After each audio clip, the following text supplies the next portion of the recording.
Good afternoon. Sorry to be late. Again, I don't have anything to start with, so Matt. Really? Nothing again? See if you have a curveball for me 2 days in a row. Curveball. Okay. I should not have walked into that. That's tempting. That's tempting. That is tempting fate. Let's start with New Caledonia. I'm going to take the question. All right. So seriously, can we on Rafa and the situation there? And I recognize that your colleague at the White House just went over this for about an hour recently, so I'm not sure you're going to have anything different to say. But since he spoke, has there been any change in the administration's understanding of what the Israelis are doing there? No. So a couple things that we have seen over the past 24 hours. So obviously there was the operation that they launched overnight last night to take control of Rafa Gate. They have described that as a limited operation. It appears to be, at least that piece, a limited operation at this time. They have also, as we discussed yesterday, ordered the evacuation of some 100,000 people in neighborhoods in Rafa. This military operation that they launched last night was targeted just to Rafa Gate. It wasn't an operation in these civilian areas that they had ordered to be evacuated. We will continue to make clear that we oppose a major military operation in Rafa, make that clear then privately as well as publicly. So, but your sense of this is that this is not yet, the Israelis have not yet, at least not yet, overstepped what you have warned them against doing. This appears to be a limited operation, but of course much of that depends on what comes next. They have said, I think quite clearly, it's no secret that they want to conduct a major military operation there. We have made clear that we oppose such an operation. And separately, but of course it's related, we are trying to achieve an agreement that would bring an immediate ceasefire and the release of hostages. And on that, how's that going? Negotiations are ongoing in Cairo today. We continue to believe that there is space to reach a deal, and we are trying incredibly hard to push one over the line. Thanks. Yeah. Thank you. On Rafa, are the actions that Israel is taking so far reflective of the advice that U.S. officials have been giving regarding targeted, precise strikes in Rafa, or are the Israelis' actions beyond that? I am not going to get into I'm not going to do two things. Number one, I'm not going to get into the private advice that we have given them. Two, I'm not going to offer an assessment about whether that aligns wholly with the advice that we have given, because to do that, I'd kind of have to lay out what it is that we have told them. But I will say that this does appear to be a limited operation so far. But as I made clear, it does to a great extent depend on what comes next. And what we have seen so far is the ordering is not just this limited operation, but the ordering of the evacuation of 100,000 people. And we have made clear that we don't think the kind of military operation that would follow such an evacuation is one that we can support because of the dramatic impact it would have on the civilian population there and the ability to get humanitarian assistance in and deliver to those people. You and other American officials have reminded us consistently that the U.S. has been clear about what it thinks about a major Rafa offensive. Have you been coordinating with allies and partners on the potential consequences should Israel launch such an offensive? So I'm not going to speak to that. We have largely because I'm not going to speak to what decisions that we may make if Israel does launch such an operation. We have made clear that they have to make their decisions about policy, and we will make our decisions about our policy. Obviously, we discuss that with our allies and partners around the world. We discuss Secretary, every time he meets with one of our allies, one of the first things on the table, oftentimes even before whatever bilateral issue we have to discuss, they want to talk about what is going on in the Middle East and what is going on with respect to the war in Gaza. So we do talk about this sometimes in quite a bit of detail, but I'm not going to read that out publicly. Okay, I have two more on the region. One is on the hostage talks. There's been some reporting that the U.S. may be making promises about the length and the permanence of the cessation of hostilities, promises that Israel may not be willing to keep. So can you clarify whether the U.S. and Israel are actually aligned on that front, or whether the U.S. is making some unilateral promises? So I'm not going to talk about the details of these negotiations, and I hope you'll understand why. It's something we have tried to do since the beginning, is not to talk in too much detail about these negotiations because of how sensitive they are, and they maybe have never been more sensitive than they are at this moment, where we think a deal is possible, and we are trying to push one over the line. I will say that we have closely coordinated with the government of Israel on this matter. We have been in touch with them on a daily, oftentimes an hourly basis, and will continue to do so. Okay, one more. Without getting into what the conclusion is, tomorrow is the deadline for the National Security Memorandum that this building needs to deliver to Congress. Again, I don't expect you to tell us what, if any, conclusion has been made, but has a conclusion been made as to whether Israel has violated U.S. or international law? I'm not going to answer that question directly because the report is not yet finished. We are working incredibly hard to get that report finished, get that report finalized, and get it delivered to Congress as soon as possible. Do you expect it to be delivered tomorrow? We are trying very hard to meet that deadline. It is, I will just note, a self-imposed deadline. It's not one that is in statute, but we are trying very hard to get the report done. It is a complicated report. This is the first time the department has ever written something like this. First time we've ever gone through and made these kind of assessments about the two questions that are at issue in the report. So there is a lot of work that has to be done. That work is ongoing. We know we're up against the deadline. We're trying to get it. We're trying to meet it. It's possible it slips just a little bit, but we are still at this point trying to get it done by tomorrow. Sorry, is this the first time you guys have ever written a report about whether your military sales to a foreign country are being used in violation or not in violation? It is the first time we have had to write this kind of report that's called for in the NSM. Yeah, there may be other ones, but successive you and your predecessor and in previous administrations have always talked about how you're always looking into whether or not the weapons that you provide to countries are used in compliance with it. And this is now all of a sudden the first time? Those are different questions, Matt. We are always looking into how things are used, but those are ongoing assessments. And right now, these are ongoing assessments. And that's what makes the process a little difficult. We have ongoing assessments that are being made. And in the middle of that process, we are, because we decided it was a good idea to do on our own volition, stopping in the middle of that and making assessments about or answering questions about Israel's compliance with international humanitarian law, as well as the delivery of humanitarian assistance. And I should add, it's not just Israel. Always make this point. There are other countries as well that this applies to. It is the first time state has ever written a report of this nature, especially in the middle of a conflict, that goes to Congress, and so we want to make sure we have it right. All right, and then just one other thing that I was confused on is that you seem to be bothered by the idea that the Israelis have told 100,000 people to evacuate from part of Rafa, and yet it was my understanding that over the course of the last month or so, you guys have been telling the Israelis that you would oppose one. You would oppose a major operation there unless they had a plan to get civilians out. Are you suggesting that they're telling 100,000 people to get out of the way is a bad thing? No. If they're going to do an operation? It is not. I mean, it seems to me that is a plan, whether or not it's worthy or not, but it is a plan. It is not in theory a bad. It is not in theory a bad thing to do. Of course, if you're going to conduct a military operation, you want to see people evacuated, but those people need to have somewhere to go, and the place that they go to needs to have sufficient food, sufficient water, sufficient housing, sufficient sanitation, and we have not yet seen a plan that would deliver that. And I will add, there's also the question that if you evacuate 100,000 people and launch military operations, will it be only 100,000 people that move, or will it be more? Other people that see the conflict and flee in the face of it.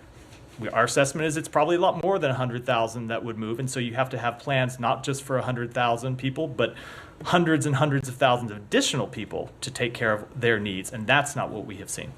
Okay. So, Simon, go ahead. So I'm wondering, you've been warning, obviously, that this operation shouldn't go ahead without that plan.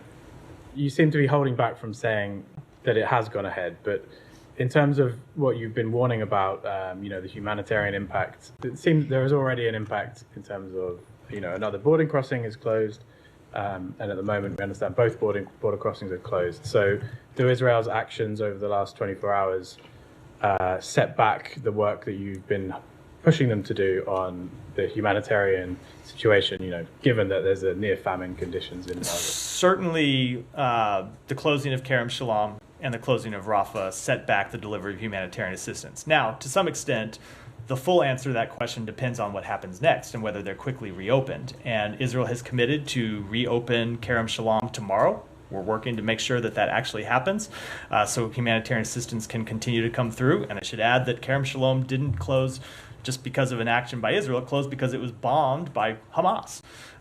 So we want to see it reopen as soon as possible. They said they'll do it tomorrow. Same thing with Rafa. They said that Rafa will reopen for the delivery of fuel, which is incredibly important to desalinization of water. It's incredibly important to fueling the trucks that deliver humanitarian assistance once it's inside Gaza.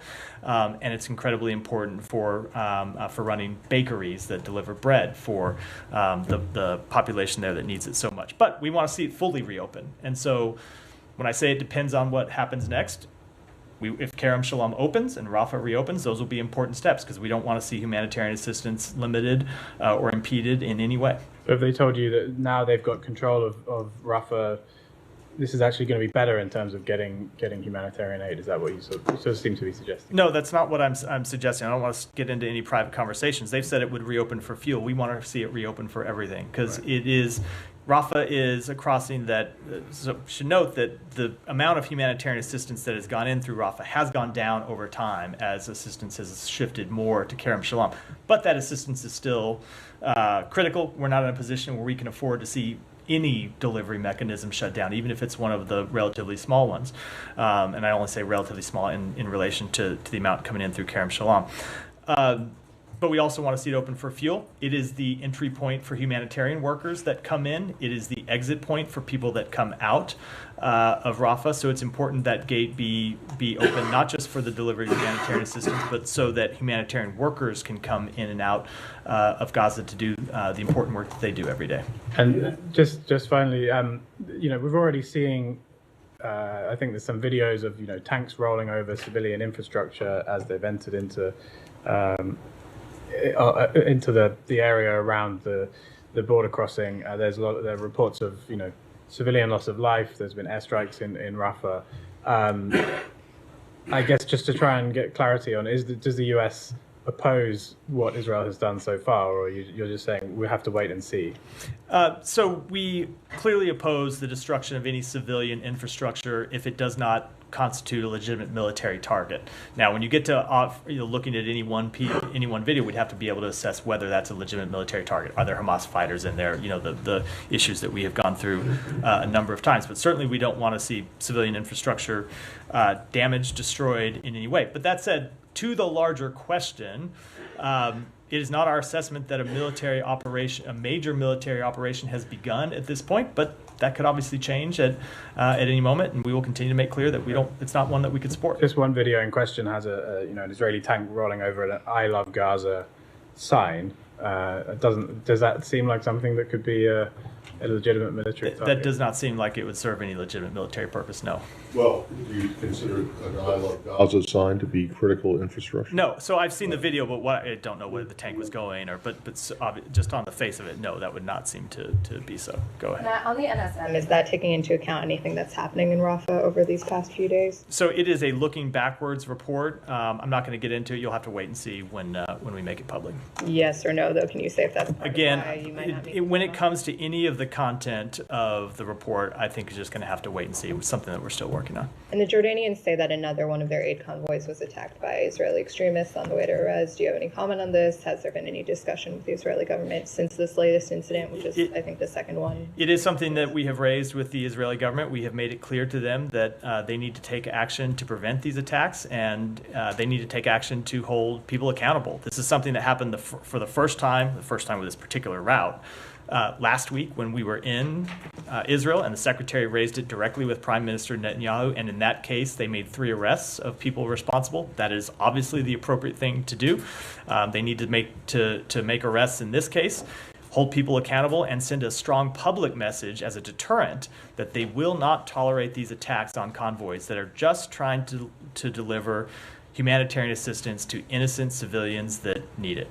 There's also, our team has reported that 9 children have been killed in Rafah since the start of the Israeli limited operation, as you described it. Do you have any comment on this? Obviously, every death of any civilian, but especially children, is a tragedy, whether they're in Rafah or anywhere else inside Gaza, and we've made that clear since the outset of this operation.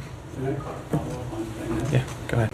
Just to clarify, I heard on the you sort of NSM-20 jumping in back there several times. I always get to you, Saeed. I know you will. I'm just, getting some exercise.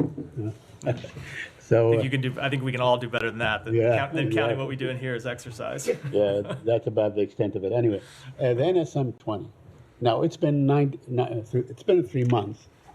How do you think, how long it will be before it is released? Do you have any expectations, like next week or the week after? We are working incredibly hard to get it done. We want to get it done tomorrow. It's possible it slips just a very short period of time. But as I said, our goal is still to try to get it done tomorrow. So, if we don't, I'll have an update for you, but we want to get it done as soon as possible. So it could come out tomorrow. Absolutely. Okay. Now, a couple of things on the, on Rafa. You said that your understanding is that this is a very limited operation. So the Israelis can conceivably do a number of limited operations. In other words, collectively it will be a big operation, but they can strike this area of Rafa and that area of Rafa and so on. Would that also be okay with you? So I'm not going to speculate about some hypothetical scenario that may happen in the future, but obviously there is a point where a series of limited operations are one large one. That's just as a theoretical point is obviously true, but in terms of what might happen, I'm just not going to speculate on that or comment on such a hypothetical. On the crossings, I mean, isn't it? You said that the crossing of Karm Abu Salim or Karm Shalom was closed because of the strike, but in fact, what was struck was a military base or a military encampment for the Israelis, and not really the crossing itself. I'm just saying. So, I mean, you could make that argument. It was that strike at Kerem Shalom that precipitated its closure. And I would say, yes, it appears that the strike was aimed at IDF forces there, but could have hit the humanitarian workers, could have hit everyone coming through.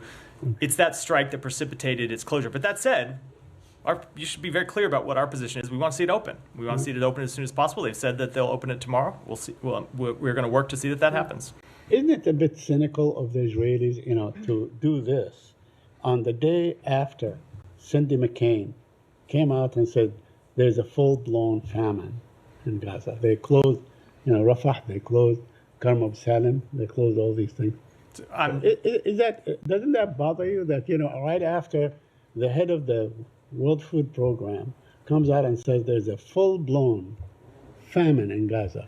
They went and closed it. So I don't think you have to draw a connection between those comments and the closing of those two gates. It doesn't matter. We want to see the gates open because we know the humanitarian the humanitarian situation is dire in Gaza. We know that people need food and need water and need medical supplies, and that's why we want to see those crossings open. It's also why we work to get Erez crossing open. It's why we're working on a maritime option. It's why we have continued to work hard from the president on down to get humanitarian assistance delivered into Gaza. Mm-hmm. One last question on the settlements. The Israeli settlers seem to use, they shepherd their sheep and so on, to using their guns and so on to basically take over, to seize West Bank land. Are you aware of this report? I don't know. Well, I'm not aware of this specific report, but obviously that has been something that has been well reported and well documented over the past several months, as well as preceding that time. Thank you. And I thought there was going to be a follow-up question. Since not, I'll just go ahead. We have made clear that the Israeli government needs to do more to crack down on settler violence. They need to do more to police settler violence. They need to do more to hold extremist settlers accountable for their violent actions. And we have also made clear, and you've seen us roll out sanctions to this effect, that when we don't see sufficient action, we're ready and willing to take action ourselves, and we will continue to do so. Thank you. Yeah, go ahead. Thank you. The UN Secretary General, Mr. Antonio Guterres, said that the closing of Rafah crossing is adversely going to affect the humanitarian aid that's getting into Gaza, so a situation that's already catastrophic.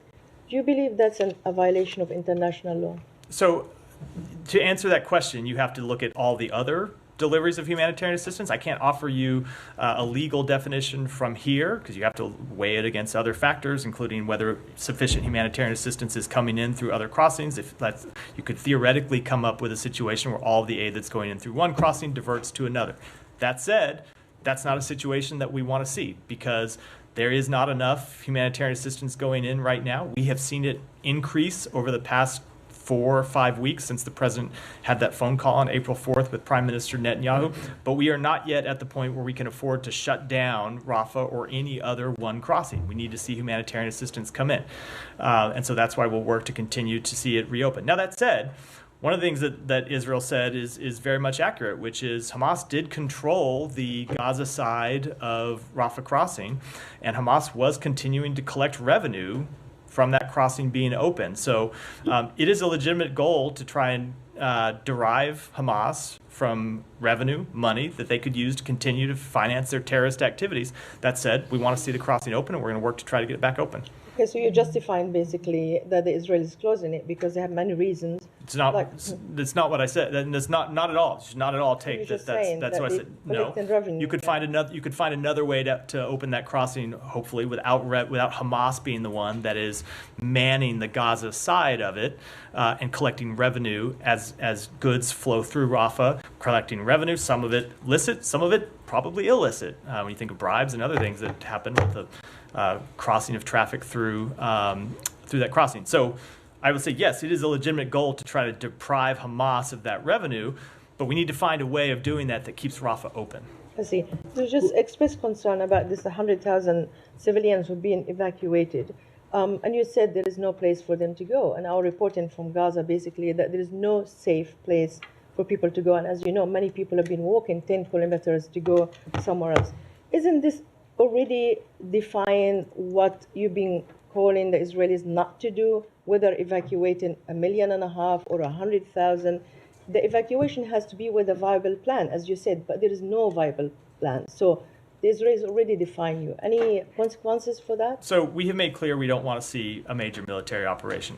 This does look like the prelude of a major military operation. We have not yet seen that operation commence. And in terms of any policy response, we'll wait to see what happens next before we make those determinations. Okay, one final question. Don't know if I got a satisfactory answer, but anyway, one final question about these mass graves.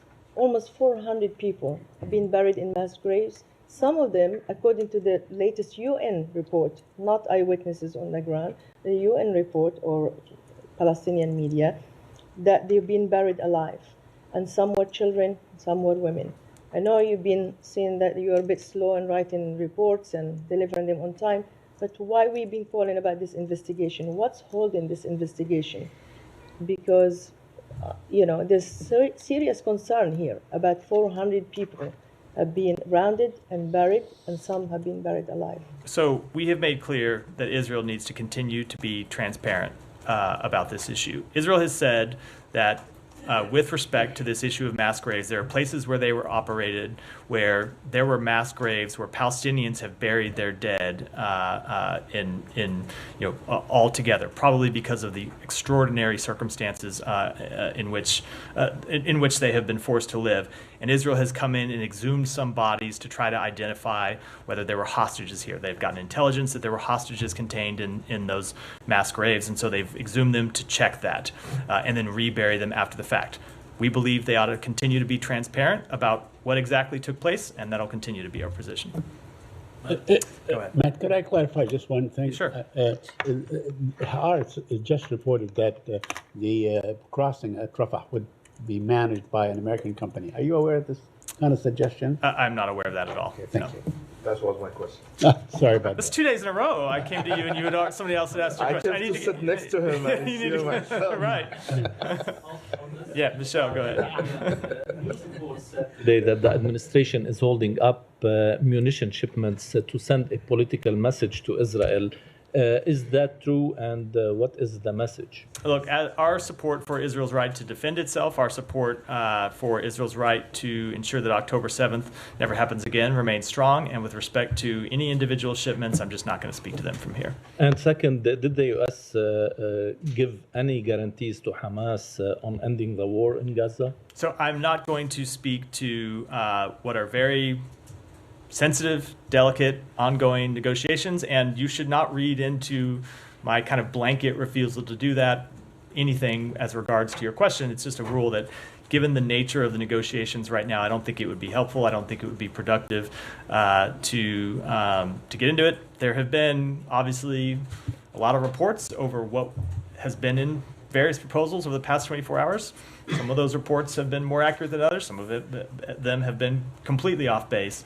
I don't think it serves our purpose, given the status of negotiations, to kind of parse. And what those here about and this talk about report concerning the guarantees? Is it accurate, I think I just answered the question. I don't have anything further to add. On the arms shipments, Michelle's first question. Yeah. So your position is that you don't comment about individual shipments? I'm not going to. Not in this case, no.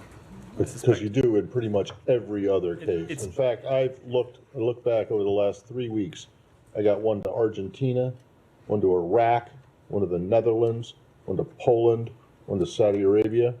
You don't have any problem talking about those. It always depends on the situation, but we have made clear in this. It often does. There are times that we have congressionally mandated rules about things we need to disclose. There are times that we disclose arms shipments because we want to rally we want to rally our allies and partners to do the same. And there are times that we keep those shipments private. It's also true, as you know this more than me, that there are a variety of different arms sales programs. There are different disclosure mechanisms for each of those. I'm well aware, and I know where you're coming from on this. I just think that it doesn't make any sense, because you guys, basically, you just have to come out and say that you are not consistent about this, and that when it suits you to announce an arms sale or an arms shipment, you'll do it, and when you don't think that it suits you, then you don't, and that's inconsistency at its. That is the definition of being inconsistent. There are different situations all around the world, and of course we look at them differently. That is it. Go ahead, Alex. Thank you. Sorry. Are you? I'm going to stay in the region. Yeah, if you stay in the region, I'll come to you. Go ahead. Just one quick one. Is there any update on whether the U.S. has come to a new determination on possible Leahy law violations? No, it's in the case of that one IDF unit. Sorry, didn't mean to interrupt. No, we continue to look through and review new information that Israel has provided to us, and are working on what that assessment will be. And you have no expectation for how long that process could take? I don't. We're trying to get it finished as soon as possible, but it's important that we get it right as well. I want to stay in the region, but farther east on Syria, the U.S. repatriated several dozen, I think around 22 dozen Westerners from the camps in Al-Hol. There were apparently 11 Americans that were repatriated. Can you give us any details on how that operation played out? And could you tell us if you have that number or ballpark number of how many Americans we're talking about left in these camps? So in terms of the operation that just happened overnight, there were 11 Americans and then one family member who is not a U.S. citizen, but a family member of a U.S. citizen, part of this 11 who were repatriated and brought to the United States. It's something that we've been working on with our international partners as well as humanitarian partners, because we believe that repatriation is the only durable, long-term solution to the humanitarian and security situation in northeast Syria. And just as we have done in this instance, we urge all countries of origin to repatriate, rehabilitate, reintegrate, and where appropriate, prosecute their nationals upon return from Syria. And then with respect to the number of Americans that remain, we're aware of approximately 25 U.S. citizens who may be located in displaced persons camps and detention facilities in northeast Syria, around 25. Okay, beyond the 11 that came. Yes, beyond. Yeah, okay. May I follow up on that? Sure, just go ahead. So this was not a product of direct talks with Syrians, right? No. If that's the case, did you learn anything about the case of Austin Tice during this process? So with respect to Austin Tice, we continue to call on the Syrian regime to ensure Austin Tice and every U.S. national held in Syria are able to return home. We continue to work every available path to ensure his return home. We've engaged extensively with regard to this case, trying to bring him home, and we're not going to give up until we do. You might want to take this one from me. As you know, Austin's mother was in town last week. She gave an interview and she said that she's seeking access to State Department report from 2020 fall about the trip of Trump administration official to Syria. The report was not shared with the family, which contains significant details about how the Syrians are trying to provide proof of life. Are you willing to come up with a report? So I can't speak to that specific report. We have obviously been engaged with Austin Tice's family, including his mother. I will just say as a parent, I think every parent cannot imagine what it is she must be going through.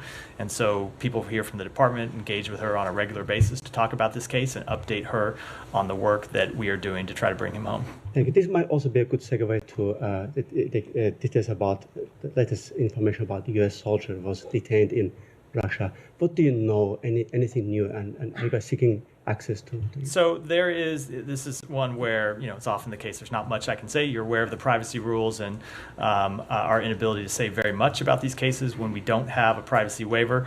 I can confirm that a U.S. citizen has been detained in Russia. Whenever a U.S. citizen is detained abroad, consular officers seek to aid him with all appropriate assistance, and we are doing so in this case. Not able to say more. Unfortunately, the Pentagon is able to say some more. I think they've done so publicly, and I would refer you to them for that. But I just have to say the same thing I always do when asked about a U.S. citizen who has traveled to Russia, which is our travel advisory is at a level 4 for a reason. U.S. citizens should not travel to Russia for any reason. It's dangerous. You risk being detained. You risk other threats to your health and well-being. And so for any American citizen anywhere in the world, whether they are here in the United States or whether they're in some other country, if you are considering going to Russia, don't do it.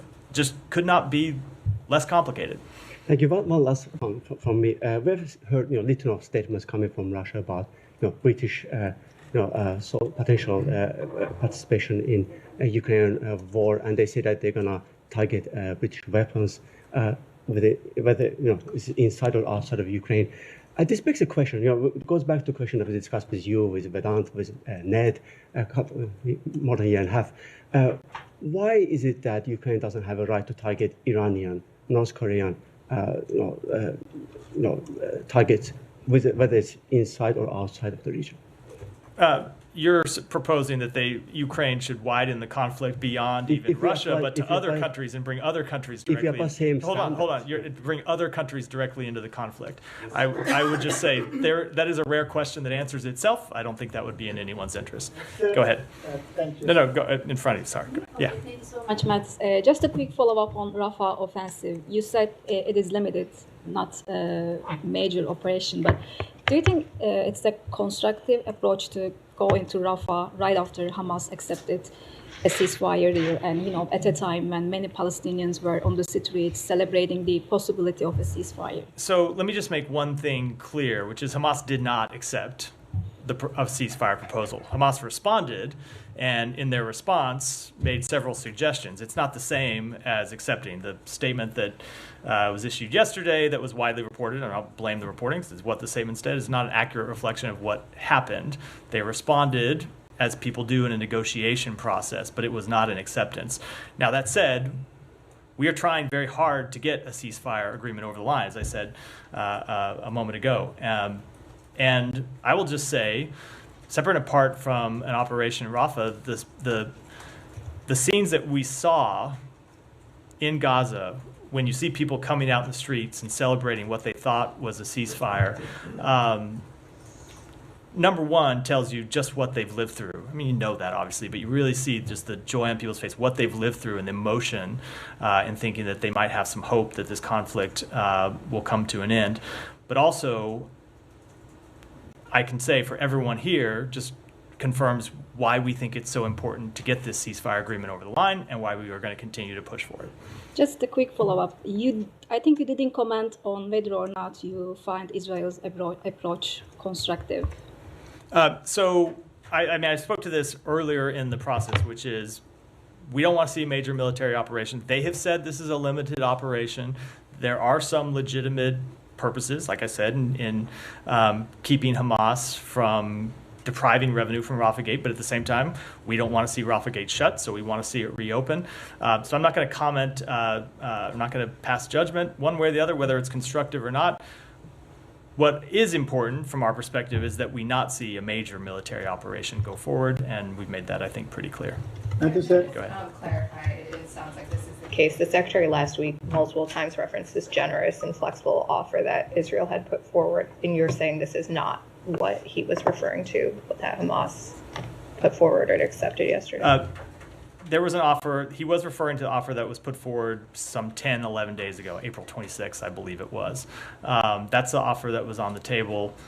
Hamas seemed to make clear that they, in their public statements, that they accepted that offer yesterday. That is not what they did. They responded with amendments, call it a counter-proposal if you want, and we're working through the details of that now. And can you give us any updates on the military pier that's being constructed in Gaza? Do you expect that the Rafa operation is going to delay its construction or operation? So I would really refer you to the Pentagon for details on that, just because they're the ones that are actually doing the construction and doing the operation. They'll have the latest details on it. I would certainly hope that a Rafa operation would not delay it. It's in a different part of Gaza from where they would be operating. If anything, it just shows why it's so important to get that pier finished. But that said, no one should think that the pier. I mean, no one should think that the completion of this pier and the opening of that route is in any way a replacement for Kerem Shalom and Rafa being open.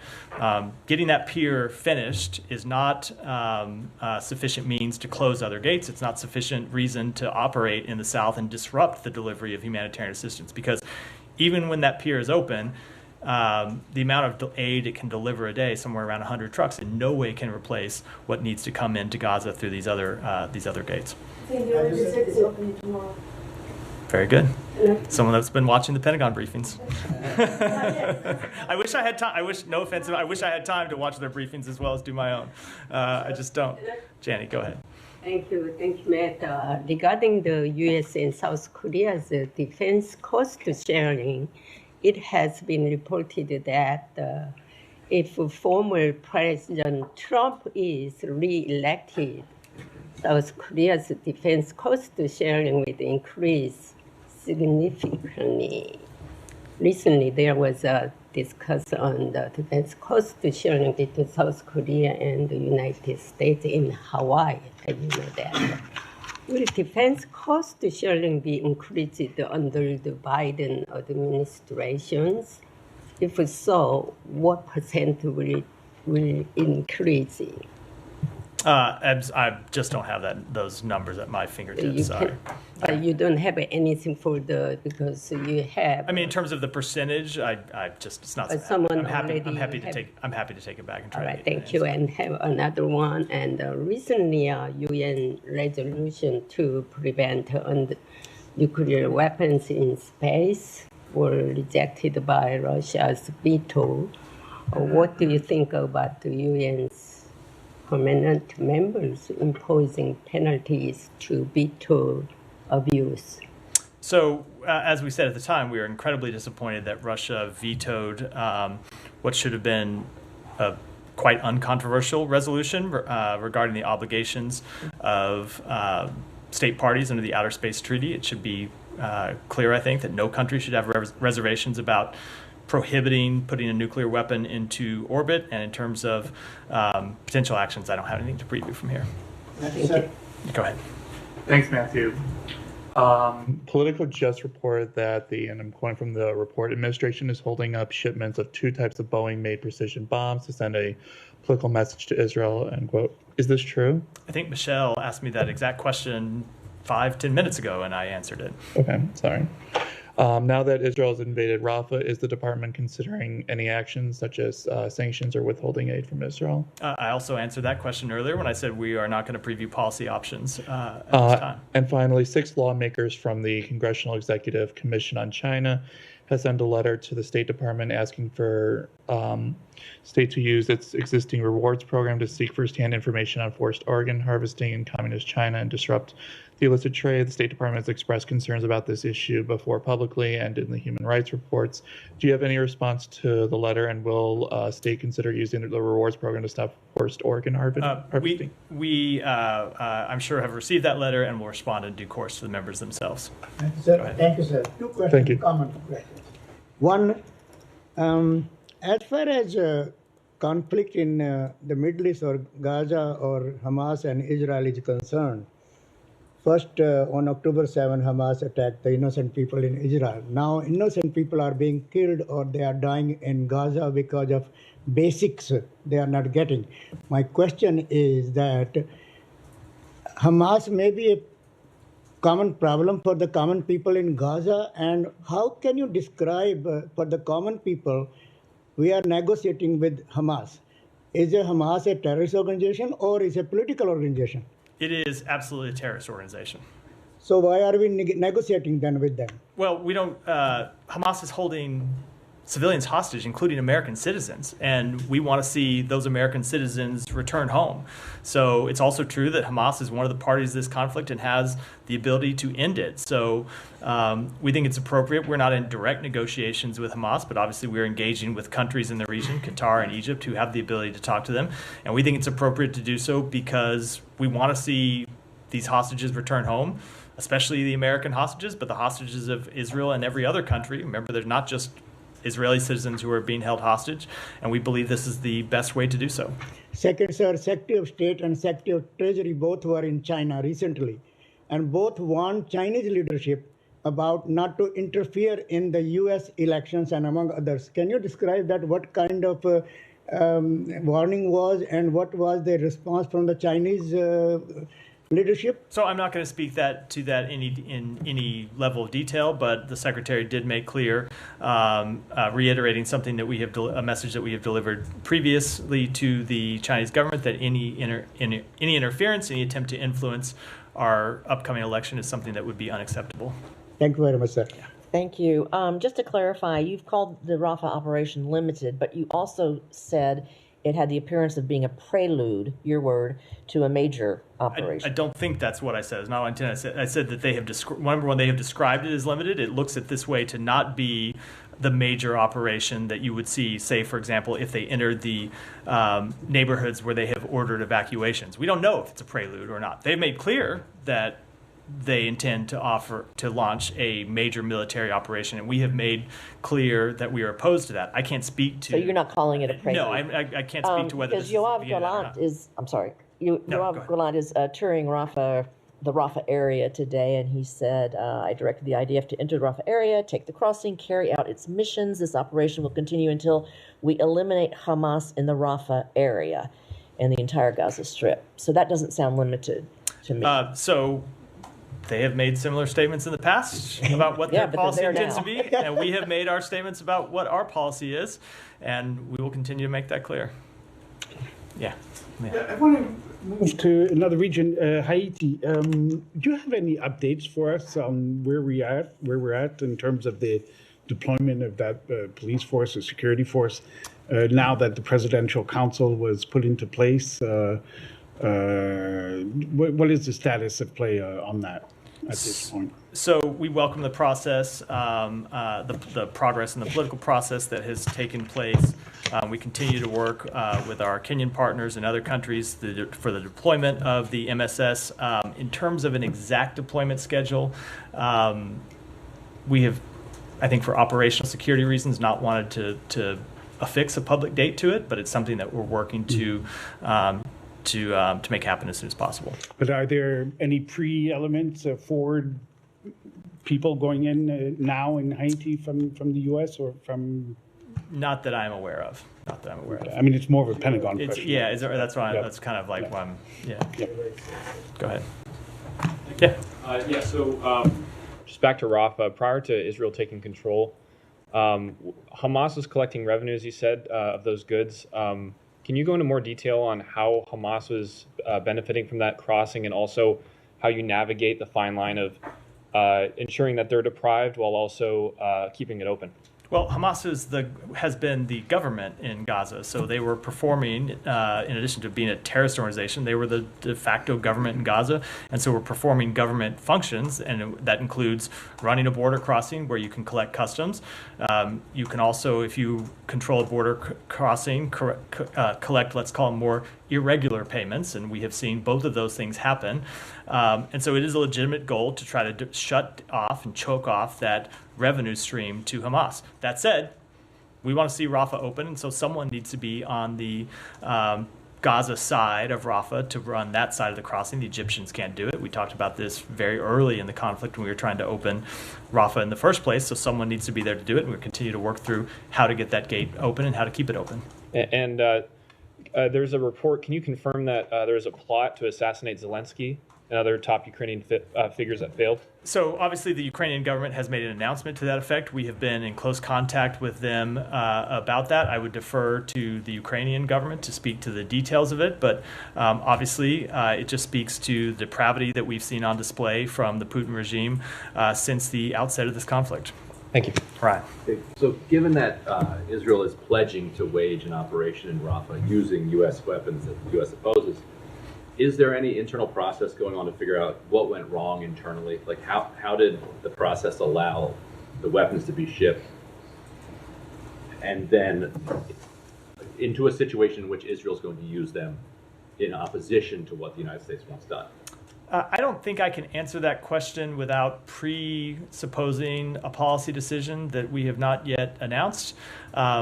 We have made clear that I've said it here, what our position is on a major military operation in Rafah, and Israel will make its policy decisions and we will make ours. So if they do continue this operation, will it result in a review of what went wrong? Again, I'm just not going to speak to what policy determinations we might make or what internal kind of mechanisms would go into answering such a question. Pakistan question real quick? Sure, yeah. Senate Majority Leader Chuck Schumer recently met with the Pakistan ambassador, and he relayed to the ambassador that Imran Khan's safety in prison was a high priority of the United States. Did he coordinate that conversation with the State Department? Does the State Department share that view that his safety in prison is a high priority of the U.S.? So I'm not aware of any coordination. It may have happened, may have been conversations between this building and Senator Schumer, his staff, and I'm just not aware of them. It's certainly possible. But obviously we want to see safety and security of every prisoner in Pakistan or anywhere else in the world, something that every person, every detainee, every prisoner is entitled to basic human rights and protection under the law. Follow, please. Go ahead. Thank you. U.S. Ambassador in Pakistan. And Donald Bloom met with the current leadership of Imran Khan's party. And after that meeting, there were like dozens of stories circulating in Pakistani media. Could you tell us something about that, as that meeting was arranged on the request of U.S. Ambassador Donald Bloom? Dozens of stories circulating about a meeting with our ambassador. What a new thing. Different stories. I haven't got a Donald Bloom question in a while. Yes, the U.S. Ambassador Donald Bloom met with the leader of the opposition in the National Assembly, Omar Ayub Khan, and other senior members of the opposition to discuss a broad range of issues important to the bilateral relationship. This includes U.S. support for continued economic reforms, human rights, and regional security. Sir, after that meeting, the leadership of PTI, Imran Khan's party, told media that they have expressed their concerns about human rights violations, fabricated cases against Imran Khan, freedom of speech, and others. So what is your position on these issues, sir? So we have addressed this any number of times, and our position is the same as we have stated it previously, which is we take no position on elections in Pakistan. We take no position with respect to any particular political party. And of course, we want to see basic human rights upheld, as I said in my answer to Ryan. So one last question. Saudi Crown Prince MBS is visiting Pakistan in next few days. Recently, Iranian president was in Pakistan too. So how you see these trips when there is too much tension in the region? So certainly we always support diplomatic engagement between our partners. I don't have any further comment on the visit between the Saudi Crown Prince to Pakistan, but it's, that kind of diplomatic engagement is routine and something that we support and encourage. But when it comes to Iran, of course, while we welcome regional de-escalation, we've seen the outbreak of limited conflict between Iran and Pakistan, we do remain skeptical about Iran's intentions, given its continued destabilizing behavior broadly in the region. Take one more, and then we'll wrap for today. You, go ahead. Thank you. I want to ask you about Rafa. You said you do not want to see a large-scale military operation. But on a scale of limited versus large military operation, like what is acceptable for you when you configure for the concerns of, the lack of humanitarian aid, that this can be a problem, when you talk about the possible displacement of the people who are there already in the region?